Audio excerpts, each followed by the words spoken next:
Hello students, সকলকে railway and police আড্ডা 247 Bengali চ্যানেলে স্বাগত। আশা করি সকলে ভালো আছো, সুস্থ আছো। থাম্বনেল দেখে কিছুটা অনেকে হতাশ হয়েছে, ভাব বুঝে উঠতে পারছে না যে কি করবে, এরপর ফল প্রকাশ কেন হচ্ছে না, 30 তারিখ কি কনস্টেবলের এক্সাম হবে কি হবে না। দেখো, আমি তোমাদের আগের একটা ভিডিওতে বলেছিলাম যে আগস্ট মাসে যে করেই হোক, আগস্ট মাসে 30 তারিখের মধ্যে কেপির যে 2023-এ পরীক্ষাটা হয়েছিল সেই পরীক্ষার রেজাল্ট কিন্তু দিয়ে দেবে। তো রেজাল্ট আসলো না স্যার, 7 তারিখ হতে চলে, প্রথম সপ্তাহ শেষ হতে চললো, রেজাল্ট তো আসবে না, রেজাল্ট কেন বের হচ্ছে না? দেখো, যে পিআরবি বোর্ড রয়েছে, আমি তো বোর্ডে বসে নেই। আমি কি করতে পারি? ইনফরমেশন কালেক্ট করতে পারি, রাইট? তো সেই জায়গা থেকে দাঁড়িয়ে আমি একটা ইনফরমেশন কালেক্ট করার চেষ্টা করেছি। ওরা যেটা বলছে, যে আমি জিজ্ঞাসা করেছিলাম, আমাকে তখন বলেছিল যে যেভাবে হোক রেজাল্ট বের করার চেষ্টা চলছে, না হলে এই যে ডেটটা রয়েছে এই ডেটে ওরা এক্সাম নিতে পারবে না। এই যে ডেটটা আমাদের রয়েছে, এই ডেটটাতে ওরা এক্সাম নিতে পারবে না। তাহলে এক্সাম কি পেছাবে? দেখো, তোমাদের রেজাল্ট বের করতে হবে, মাঠ দৌড় করাতে হবে, তারপর গিয়ে মেইনস পরীক্ষা নিতে হবে। তা কি করবে এরা যদি রেজাল্ট বের না করে? যদি এই পরীক্ষাগুলো পিছোয়, একটু ভালো করে ভেবে দেখো, যদি এই অক্টোবরের পরীক্ষাগুলো পেছোয়, আমার এই পরীক্ষাটাও কিন্তু রীতিমতো পিছিয়ে যাবে। কত দূর পেছাবে, কতটা পেছাবে, আর কত ধৈর্যের পরীক্ষা নেবে? দেখো, পিছিয়ে যতটা আশা করা যায়, এরা ডিসেম্বরে একটা এক্সাম নেওয়ার চিন্তা ভাবনা করছে এরা। এটা আপাতত কেপি কনস্টেবল যেটা রয়েছে, এই ডেটটা আপাতত কিন্তু বহাল থাকছে। কিন্তু যেটা তোমরা এই যে পিআরবি বোর্ড, স্যার আপনি এবার তো আপনি বলবেন যে পিআরবি বোর্ড তাহলে ভুল। ওটা টেন্টেটিভ ডেটস, ওখানে লেখা আছে যে প্রয়োজনে ওরা ডেটস গুলো চেঞ্জও করতে পারে। তো যেহেতু ওরা এখনো রেজাল্ট বের করে উঠতে পারছে না, বোর্ড যেহেতু রেজাল্ট দিতে পারছে না, সেহেতু হাই চান্সেস রয়েছে যে এই এক্সামটা পিছবে। এই এক্সামটা পিছলে অ্যাজ ওয়েল অ্যাজ এই এক্সামটাও পিছবে, রাইট? এক্সাম তো যদি, কারণ রেজাল্ট যেহেতু বের করতে পারছে না, এই এক্সামগুলো অবশ্যই পেছাবে। যদি পিছিয়ে গিয়ে থাকে তাহলে আমার কাছে এই এক্সামটাও কিন্তু পেছাবে, যেটা রয়েছে কনস্টেবলের এক্সাম, যেটা হওয়ার কথা ছিল 30শে নভেম্বর, এটা গিয়ে ডিসেম্বরের ওই ধরে নাও সেকেন্ড উইক মতো। ঠিক আছে, ফার্স্ট উইকেও কন্ডাক্ট করে দিতে পারে যদি পেছায়। এর বেশি পেছানো উচিত না, বা আমার মনে হয় না যে এর বেশি পেছাবে বলে। ঠিক আছে, তো যেটা বলার ছিল, যে যারা লেগে রয়েছে এখনো পর্যন্ত পড়াশোনায়, যারা লেগে রয়েছে তারা লেগে থাকো, এক্সাম কিন্তু হবে। আর যারা এই 2023 সালে এক্সাম দিয়েছিলে তারা কিন্তু হাল ছেড়ো না।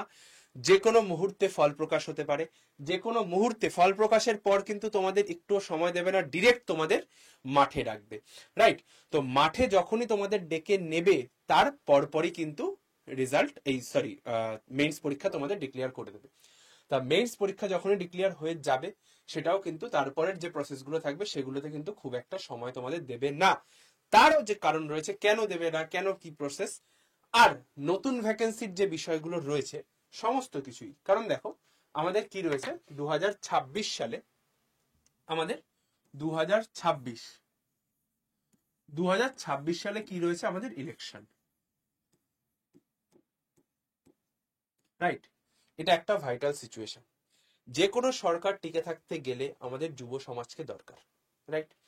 তো এই যে ইলেকশনটা যে রয়েছে, তা আমরা এটা ভাবতে পারি বা বুঝতে পারি যে ইলেকশনকে একটা কেন্দ্রবিন্দু করে এরা এদের গেমটা খেলবে।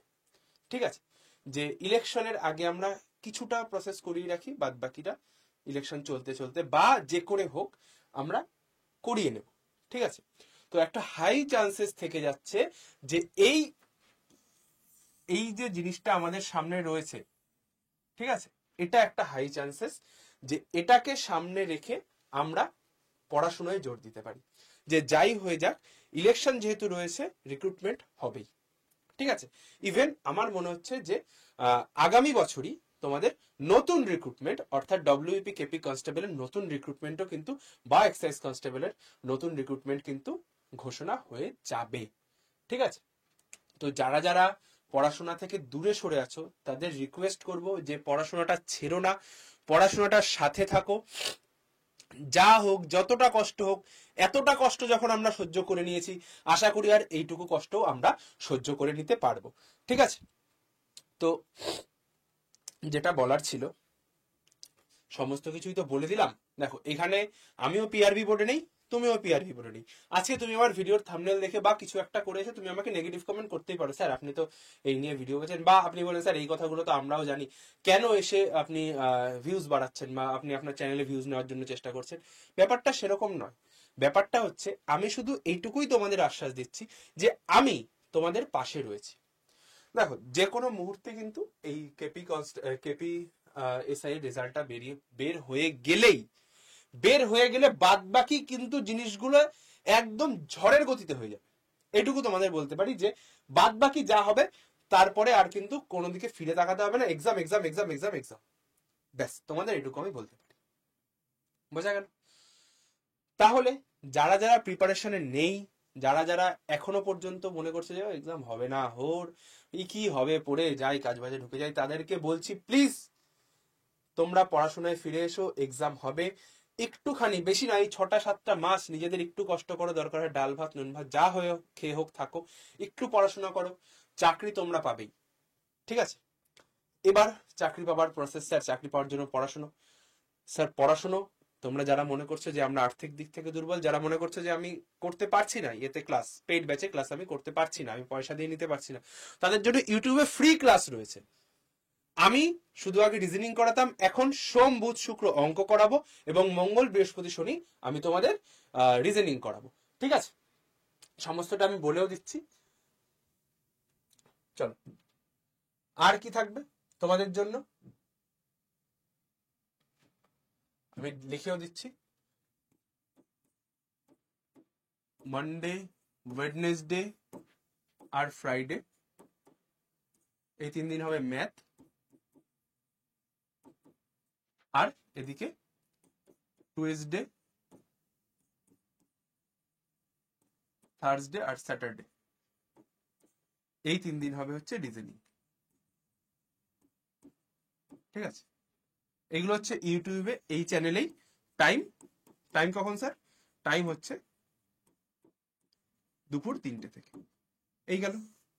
ঠিক আছে, আর যারা মনে করছে স্যার আমি আরেকটু ভালো করে পড়াশোনা করতে চাই, আরো ডেপথে পড়তে চাই, তারা আমাদের সংগ্রাম ব্যাচটা নিয়ে নাও। তাদের জন্য রয়েছে আমাদের সংগ্রাম ব্যাচ।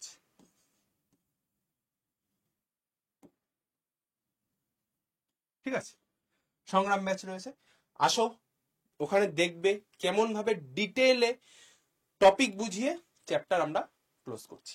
ঠিক আছে, আমি এখানে রিজনিং পড়াচ্ছি। ব্যাচের দাম কত পড়বে? তুমি যদি Y1034 এই কোডটা তোমরা ইউজ করো, 960 টাকা এর পাশাপাশি, 960 বা 61 এরকম এর পাশাপাশি তোমার দাম পড়বে। এমনি ব্যাচটার দাম কিন্তু আবারও বাড়তে চলেছে। এর সঙ্গে কিন্তু তোমরা প্র্যাকটিসের জন্য কার্তুজ বইটাও তোমরা কিন্তু ফ্রিতে পেয়ে যাবে। প্র্যাকটিসের জন্য তোমরা কার্তুজ বইটাও ফ্রিতে পেয়ে যাবে। আর যারা মনে করছে যে স্যার আমি এইভাবে নিতে পারছি না, তোমরা ডিরেক্ট আমাকে এই নাম্বারটায় 8167330413 এই নাম্বারটায় তোমরা আমাকে ডিরেক্ট কল করে নাও। ঠিক আছে, কল বা হোয়াটসঅ্যাপে লেখো যে স্যার আমি আপনার সঙ্গে একটু কথা বলতে চাই ব্যাচ রিলেটেড বিষয়, আমি তোমাকে কল ব্যাক বা তোমার সঙ্গে কথা বলে নেব। তাহলে শেষ একটাই কথা বলবো, রেজাল্ট যে কোনো মুহূর্তে বেরিয়ে যাবে। আমি তোমাদের একটা টেন্টেটিভ ডেট বলবো যে এই ডেটে বেরোবে, তোমরা বলছো স্যার আপনি মিথ্যা কথা বলছেন, ভিউজের জন্য আসছেন শুধুমাত্র, এই একটা বাজে ইম্প্যাক্ট আমি চাই না। ঠিক আছে, দেখো তুমিও যেখানে আমিও সেখানে, আমি জাস্ট কি করতে পারি যে ওই বোর্ডে আমার চেনা পরিচিত যারা আছে তাদের আমি কল করে জিজ্ঞাসা করতে পারি যে স্যার এরকম এই ডেটটা কবে কি আসতে পারে, তো ওরা একটা টেন্টেটিভ ডেট আমাকে বলে, আমি সেটাই এসে তোমাদের বলি। আর বলে স্যার আপনি তাহলে কথার আপনার কোনো যাচাই নেই, আপনি যাচাই না করে এসে বলে দিচ্ছেন একটা সোশ্যাল প্ল্যাটফর্মে। তো কথাটা হচ্ছে সেটা যে আমি যেটুকু তথ্য পাচ্ছি, আমি চাই না তোমরা কেউ ডিমোটিভেট হও, আমি চাই তোমরা সবাই মোটিভেশন নিয়ে পড়াশোনাটা করো, নিজেদের জীবনকে, নিজেদের বাবা মাকে একটা সুস্থ এবং সুউজ্জ্বল ভবিষ্যৎ তোমরা যাতে দিতে পারো, এটাই আমার প্রার্থনা। ঠিক আছে, চলো তাহলে ভিডিওটা আর বেশি লেন্দি করছি না। সকলে পড়াশোনায় থেকো, পড়াশোনা করো, যার যা রিলেটেড যা প্রশ্ন তোমরা এই নাম্বারে আমাকে কল করো, আমি তোমাদের সমস্তটা হেল্প করে দেবো। ঠিক আছে, আর যারা ব্যাচ নেবার তারা Y1034 এই কোডটা ইউজ করো, আর যাবতীয় কিছুর জন্য তোমরা আমার সঙ্গে কন্ট্যাক্ট করতে পারো। রেজাল্ট কিন্তু যে কোনো মুহূর্তে বেরোবে, তৈরি থাকো, তারপরে কিন্তু একদম ঝড়ের গতিতে সমস্ত পরীক্ষা হবে। চলো তাহলে আজকের মতো ভিডিওটা এখানে শেষ করলাম। সকলে ভালো থাকবে, সুস্থ থাকবে আর যুদ্ধে থাকবে।